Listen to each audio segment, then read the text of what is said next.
Hello, ഞങ്ങളിന്ന് പറശ്ശിനിക്കടവ് മുത്തപ്പനെ കാണാൻ പോവുകയാണ്. തലശ്ശേരിയിൽ നിന്ന് കണ്ണൂർ വരെ ഞങ്ങൾ ട്രെയിനിലാണ് പോകുന്നത്. ട്രെയിൻ വരുന്ന ടൈമിനുള്ളിൽ ഞങ്ങൾ കുറച്ച് സെൽഫീസൊക്കെ ഒപ്പിച്ചു.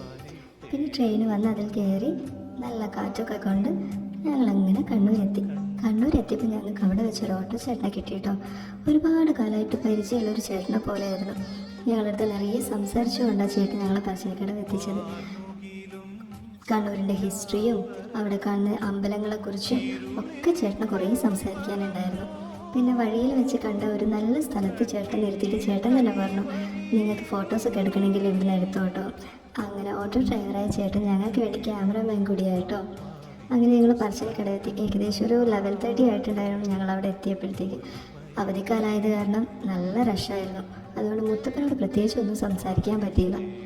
ജസ്റ്റ് നട തുറന്നപ്പോൾ തൊഴുതിട്ട് ഞങ്ങൾ പുറത്തേക്ക് ഇറങ്ങി കേട്ടോ. പിന്നെ അവിടുന്ന് പ്രസാദവും കഴിച്ചു, അന്നദാനമൊക്കെ കഴിച്ചു കേട്ടോ. എനിക്ക് ഭയങ്കര നിർബന്ധം മുത്തപ്പൻ്റെ അടുത്ത് പോയാൽ പ്രസാദം അന്നദാനമൊക്കെ കഴിക്കുക എന്നുള്ളത്.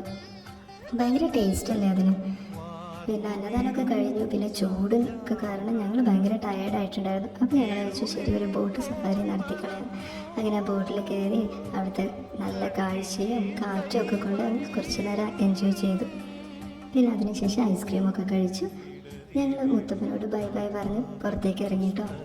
അവിടുത്തെ ചന്തയിലൊക്കെ ഒന്ന് ജസ്റ്റ് കറങ്ങി എൻ്റെ കുഞ്ഞുമോൾക്ക് വേണ്ട കുറച്ച് ഇഷ്ടപ്പെട്ട സാധനങ്ങളൊക്കെ വാങ്ങി ഞങ്ങൾ തിരിച്ചു വന്നു ഞങ്ങളുടെ സ്വന്തം നാട്ടിലോട്ട്. ബൈ.